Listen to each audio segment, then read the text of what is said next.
une progression, on espère, et puis qu'ils reviennent au club. Après, ils seront toujours les bienvenus, même sur un simple passage, dire bonjour, je pense qu'ils sont toujours présents, même au club. D'accord, vous voulez nous parler un petit peu plus de l'école de football? L'école de football, alors cette année, on va dire qu'il y a beaucoup de changements. On va parler antécédents. Donc l'année dernière, on a eu un départ d'un de nos dirigeants qui a 40 ans de maison au niveau du club, ce qui fait très mal, parce que c'est quand même lui qui a fondé le club de foot sur Otis. Il nous a tenu l'école de foot débutant Poussin Benjamin depuis 15 ans. Et son départ a fait qu'on a eu du mal à trouver. Maintenant, on va parler jeunesse. Donc on a beaucoup de jeunes qui veulent s'investir dans le club. Donc on a fait passer des I1 et des I1 les 2-3 dernières années. Et les jeunes, on a 3 jeunes qui veulent s'en occuper à temps complet le mercredi et le samedi pour prendre la relève de cette personne qui s'appelle Jean-Pierre. On remercie énormément. Qui est toujours présent, mais il reste quand même. Je pense que pour lui c'est très dur de quitter le club.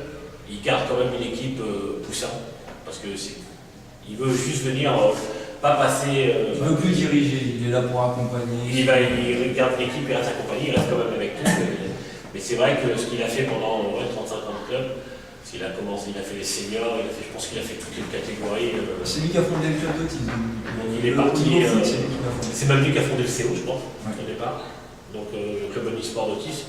Donc c'est quelqu'un de très très actif qui a été décoré. Moi je pense que toutes les médailles que peut décerner la ville d'Autis, je crois qu'il les a eues. Donc la dernière cette année, la merveille.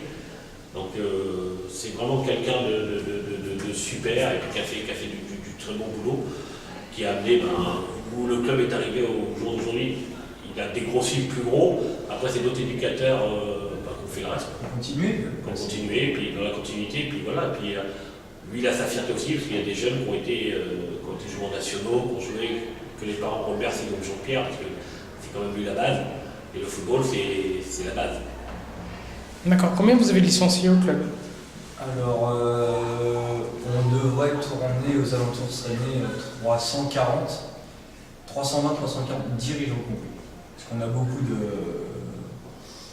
de joueurs de dirigeants qui sont joueurs, de parents, ils sont parents, ils jouent, ils accompagnent. Donc en total, on devrait être 320, 340. D'accord. Et quelle est l'évolution par rapport à l'année dernière? L'évolution par rapport à l'année dernière, on va dire une refonte du club. Comment dire ça? C'est pas trop mal passé les 2 dernières années. On va dire qu'on a été un peu ascendant. Donc on est là sur. Moi je reprends la présidence avec un projet de 3-4 ans.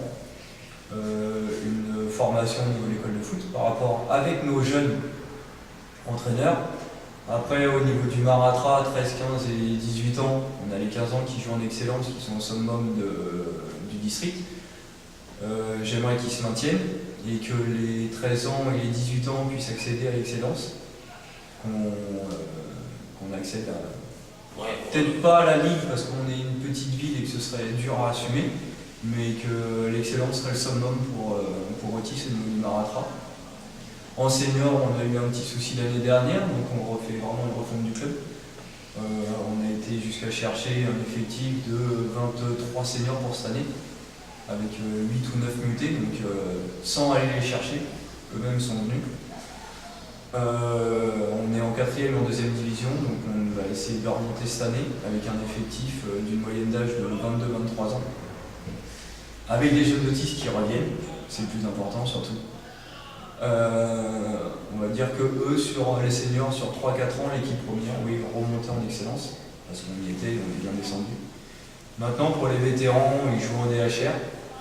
Ce serait bien qu'ils montent en DH, ils ont le projet, parce que c'est des vétérans qui sont jeunes. C'est des seniors qui viennent juste de monter. Et puis on va dire l'équipe CDM qui est en DH et qui nous fait plaisir. On est 6000 habitants, on joue en DH, on se fait plaisir, on fait des bons déplacements. J'en fais partie du groupe et franchement c'est un énorme plaisir. C'est un vrai groupe. On va dire que pour l'instant c'est peut-être la seule équipe où c'est un vrai groupe qui joue ensemble et qui arrive à monter. Ça fait 7 ans de suite qu'on monte. L'année dernière, on était déjà en DH, donc on s'est maintenu et puis on essaie de s'en tenir à ça. Maintenant, on est l'équipe féminine. On avait l'équipe féminine, on a du mal en effectif à en retrouver, on en perd, parce qu'il y a des clubs qui sont plus gros aux alentours. Donc on essaie de la maintenir, et ce qui est un avantage aussi, parce qu'il n'y en a pas dans le coin, donc ça reste un plus. On va essayer de la maintenir. D'accord, très bien. Et en termes d'infrastructure, est-ce que vous avez prévu des choses d'ici 3-4 ans? En infrastructure... La construction d'un vestiaire, je pense déjà, sur notre deuxième terrain. Alors ici, on est sur le complexe d'Otis, donc on n'a qu'un seul terrain. On est submergé. Il nous manque un terrain. La mairie nous a fait don d'un terrain cette année sur le hameau à 2-3 km. On a une super pelouse en herbe. On a 6 heures d'occupation pour pas tuer le terrain, on va dire. Et il manque un vestiaire, donc oui, il nous manque en termes de Oui, la construction d'un vestiaire. construction d'un vestiaire.